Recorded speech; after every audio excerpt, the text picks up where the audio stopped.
What's going on, BMCC? It's your host with the most, Jerome G. Who am I here with? Professor Kim Williamson. Professor Kim Williamson. What is your role here within BMCC? I am an assistant adjunct professor in the MEA department. Look here, man. Media, art, technology. She's one of our champions, all right? What is your role within media arts, and how do you feel about how it's applied in today's workforce?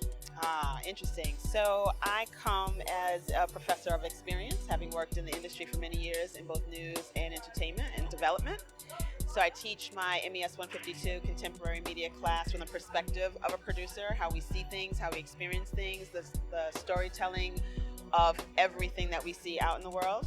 And so I think a career fair like today is an opportunity for students to think about how you put together those applied theories that we have in the classroom and really think about what does the job of the future for me look like, right?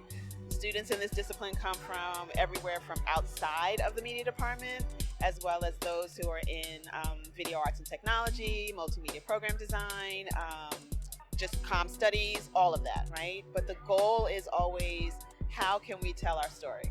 And in what way can we tell our story? And how do we sort of use the discipline of bringing all types of media, animation, motion graphics, just narrative writing into a space that allows us to be our best selves? I'm a BMCC student looking to make it to the next level. What would be some advice you'd give me in order to be in your shoes and be able to experience some of the things that you've experienced? I think first thing is to come to an event like this, right? A career fair like this is an opportunity for students to, one, tap into spaces that they're not familiar with. It was great that there were headshots done today. That is gold right there. Get a free headshot that you get to apply to your resume so that your resume has personality, right?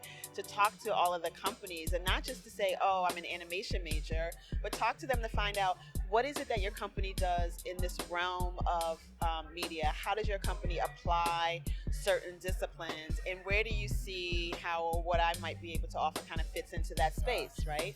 Sometimes students don't necessarily know the answer, the questions to ask to get that turnkey moment where they go, oh, I see how I fit in, right? So you go to every table, even the ones that you don't think that you fit into, just to kind of see what those companies do, because some of these companies are really huge and they have lots of departments that we don't even think about, right? We don't even think about. So it's an opportunity for students, again, to to really kind of get their feet wet. The other thing that I love about this is also for someone who is unsure and unclear, CCL gives students an opportunity to see how their peers are incorporating the skills that they're learning to create this kind of space, and also take those skills and learn from the companies that you're visiting. And I think that that is really just a really critical thing to offer students, and not every school does that. Look, it's very important to be able to get insight into different careers so that you can figure out your path and your journey and where you're trying to get to. And we appreciate you taking the time to speak with us, Kim. Thank you. This is the gatekeeper right here, guys.